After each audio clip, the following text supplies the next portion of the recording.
Big Food just found a way to hack Ozempic, and they're doing it in secret. There is a food laboratory company called Mattson. They're headquartered in an inconspicuous-looking office building in Foster City, California.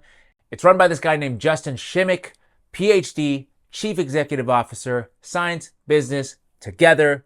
Nothing can go wrong, right? They're just here to create the future of food.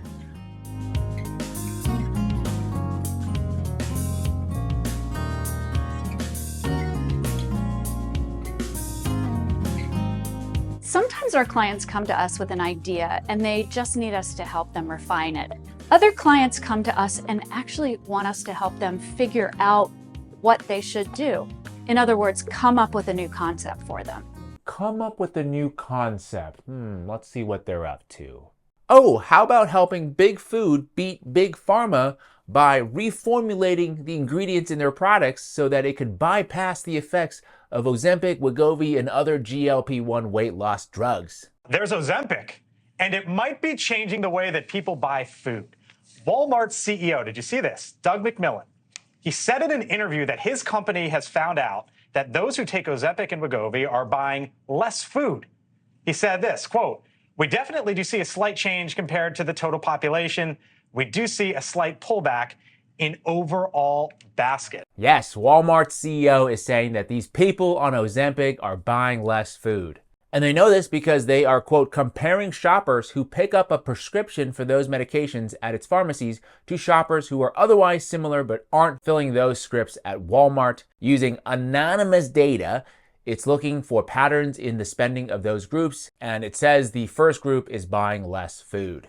You know, something leads me to suspect that that data is not as anonymized as they let on. Just my gut feeling there. But overall, big takeaway here is less food, less profit. And America is profit. The New York Times is also reporting that sales are down in sweet baked goods and snacks, and that the industry is, quote, weathering a downturn. We can't have that. So Justin Shimmick and his team at Matson are in talks with the, quote, biggest of the big food companies about designing what they call GLP-1 optimized drugs, designed to, quote, overwhelm the brains of GLP-1 users with hyper-reward compounds. In other words, they're trying to make food more addictive.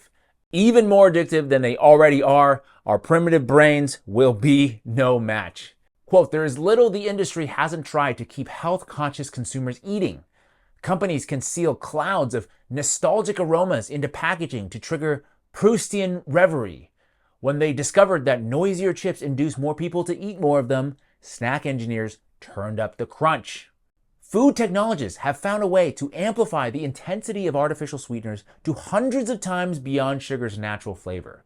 The structure of salt crystals can be altered to accelerate the speed at which they absorb into the chemical pathways that signal saltiness, allowing the brain to perceive the flavor more intensely. Almost anything is possible." I suppose anything is possible, but what's certain to happen here is that eventually we're going to be left with people taking Ozempic who are still obese and then now suffering from the side effects of those drugs because it won't work anymore. And I'm not fear-mongering here.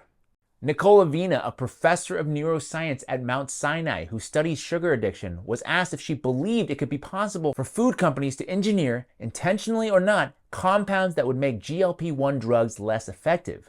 She said, yes, it's plausible. The food industry, she pointed out, has cabinets of formidable reward-triggering compounds with which to experiment. Companies could end up counteracting the drug to some degree in their efforts to make food more rewarding, she said. And when they say rewarding, they really mean profit.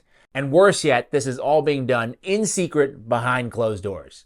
When asked by The Times, the CEO of Matson, Justin Shimmick, wouldn't say which companies he's speaking to about GLP-1 products. He responded with, quote, "We are professional secret keepers." What's not a secret, though, is how much money he and his clients have made. Quote, "For nearly 50 years, Matson has conceptualized, developed, branded, and scaled hundreds of product lines, and in the process created billions of dollars in revenue for clients." And that's according to UC Davis's Food Science Department. All I have to say is these people are sick. If you want more stories exposing the food industry, subscribe to the 5149 show hosted by me, James Lee. Thank you so much for your time today. I'll see you in the next one.